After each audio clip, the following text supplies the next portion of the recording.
Welcome back to Bloodline Bikers, and in today's video I'm going to be telling you why you should stop doing this to your Honda Africa Twin and any motorcycle for that matter. So let's get onto this video because I know there's a lot of you, especially during the summer months, and if you use it during the winter months, that are going to be doing this and you should not be doing this, and I'm going to be explaining the reasons why. Many people obviously use their bikes all season. Some people use it just in the summer, some people use it in the winter. Just depends on what you're actually going to be needing your bike for. But a lot of people do not factor in what they're actually doing to their bike, and they're doing a lot more harm than actually good. And the reason I say that is because when I go to purchase bikes, I always check these things, because then you know how much, one, the bike has been used, and two, if it's been actually looked after. Because a lot of people do understand these facts, but a lot of people don't. And obviously, it's all personal preference. It's your bike, do what you want, but I'm here to tell you why you shouldn't be doing it. Now, the main thing that people make, and the biggest mistake they make, is jet washing their bike after every single ride. Now, I even have friends that do that. They go out for a ride, they want to make their bike look clean. It's all fine, but you should not be using a jet wash. And the reason you should not be using a jet wash, and I'll tell you this, is because it creates too much pressure. It blasts these bikes too hard that it can get all water, which you won't see, into connectors, into the pins, cause corrosion on the pins. It can get into rubber gaskets.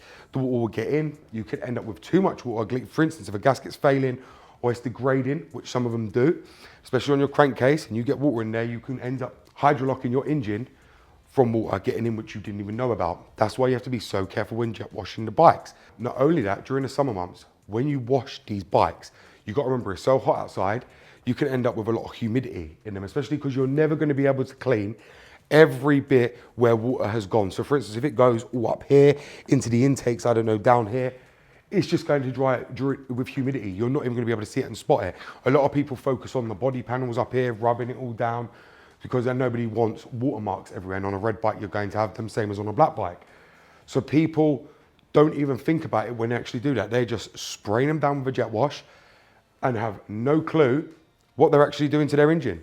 And especially, for instance, on an older bike, a lot of bikes that are exposed and no fairings to protect this and protect that, like for instance this one, you're all exposed. So could you imagine now if I'm jet washing this every day, look at this wire here for the DCT, will seep straight through the gap here and could get in and end up destroying the sensor. And this is what I'm trying to say to many of you guys. You need to be careful when doing that.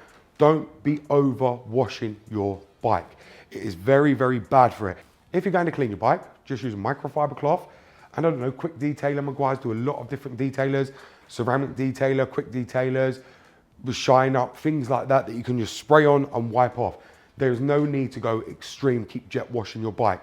If you really want to wash your bike, I highly recommend you use a hose pipe. Why do I say a hose? With like one of them heads on it that you can just squirt, it comes out like a shower head, purely because it isn't highly pressurized, which is not going to get everywhere. You can control the amount of water that's going onto your bike.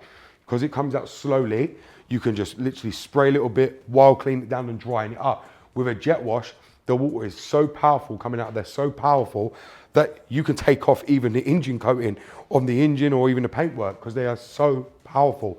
And a lot of people don't realize that overwashing them is actually very, very bad.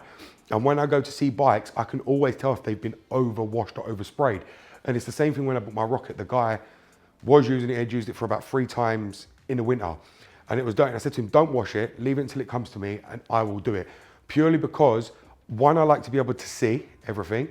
And two, I like to be able to clean it up myself, because a lot of people will just literally jet wash the whole thing. And I don't like it. And you've got to think a Rocket 3 is not cheap. And it was the same on many bikes that I bought, even the Triumph, even the GS.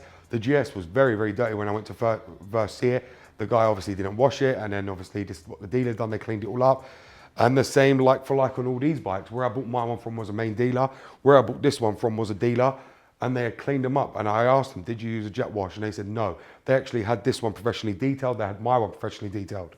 Detailing is completely different. Obviously, many people detail their bikes probably once, twice a year. And that makes them look a lot better than jet washing them. Now, I know many people's going to sit here and say, oh no, they jet wash them down before detailing. Yes, depending on the state of them, sometimes they don't even need that.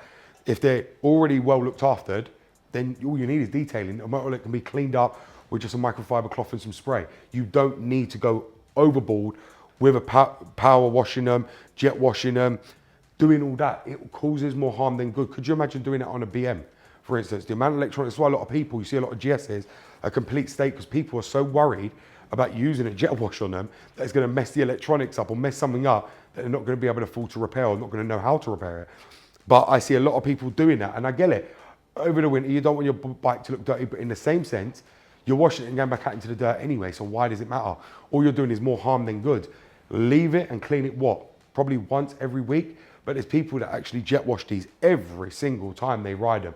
You ain't meant to do that. Mine, I literally get my microfiber cloth, my sprays, and I wipe them all down when I come back from a ride.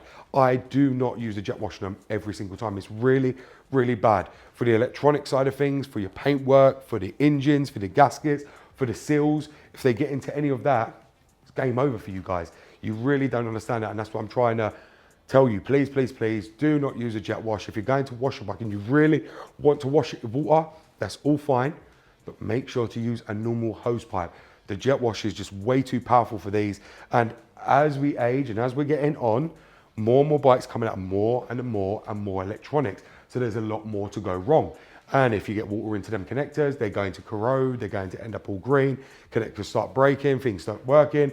And if you ain't highly skilled in that kind of department, especially with electronics, especially on something like a GS or an S1000 or something like this, you're not going to know what to do. So why would you even put yourself in that predicament of over jet washing it when you ain't clued up enough to even deal with the electronic side of things when it does go wrong, or even the mechanical side of things?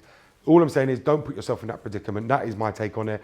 I do not wash my bikes every time I go out.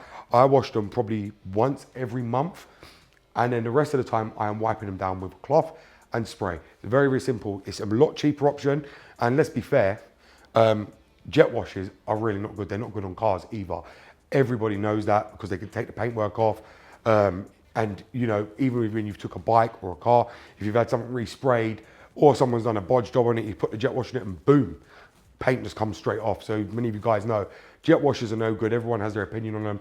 Me personally, I don't like them. They're good for certain things like cleaning patio, and you can see right there how strong they are to just remove dirt off a patio.